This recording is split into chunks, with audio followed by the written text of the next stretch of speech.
இந்த அன்புன்றது சாதாரணமான ஒரு வார்த்தை அல்ல. நான் ஏற்கனவே சொல்லியிருக்கேன், பவுல் ஏதோ அன்பு ஆவின் கடின்னு பிரித்து எழுதிட்டாருன்னு வச்சுங்க. ஆனால் அன்பில் தான் எல்லாமே உள்ள அடங்கி இருக்கிறது. கலாத்தியர் 5:22-23 வசனங்களில் வாசிக்கும் பொழுது ஆவின் கனியும் அன்பு, சந்தோஷம், சமாதானம், நீடிய பொறுமை, இச்சை அடக்கம், தயவு, நற்குணம், சாந்தம் இதெல்லாம் பற்றி எழுதிக்கிட்டு வருவார். பட் இவை எல்லாம் எதிலே உள்ளடக்கம் என்றால் அன்பு தான். அன்பு தான் பிரதானம். அன்பை பற்றி இயேசு கிறிஸ்து பேசினதை யோவான் அழகாக பல இடங்களில் விளக்கிட்டு வந்தார். நாம் பேசியிருக்கோம் பல இடங்களில். அதாவது தன்னை காட்டி கொடுக்கிறவன் மேலும் முடிவு பறிந்த அன்பு வைத்தாராம்.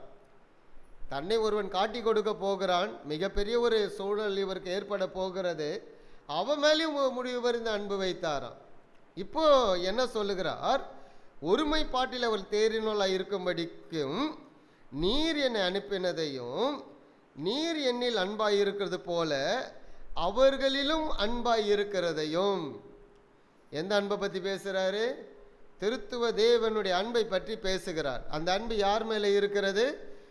தெரிந்து கொள்ளப்பட்டவர்கள், அழைக்கப்பட்டு தெரிந்து கொள்ளப்பட்டவர்களாக இருக்கிறவர்களிடத்தில் சாதாரணமான அன்பல்ல, தேவனுடைய அன்பு அவருடைய இருதயங்களில் ஊற்றப்பட்டு இருக்கிறது. அந்த அன்பு எப்படிப்பட்ட அன்பு? எல்லா குணங்களையும் உள்ளடக்கிய அன்பு. அந்த அன்பில் மன்னிப்பு இருக்கிறது, அந்த அன்பில் ஏற்றுக்கொள்ளுதல் இருக்கிறது, அந்த அன்பில் நிராகரிப்பு இல்லை.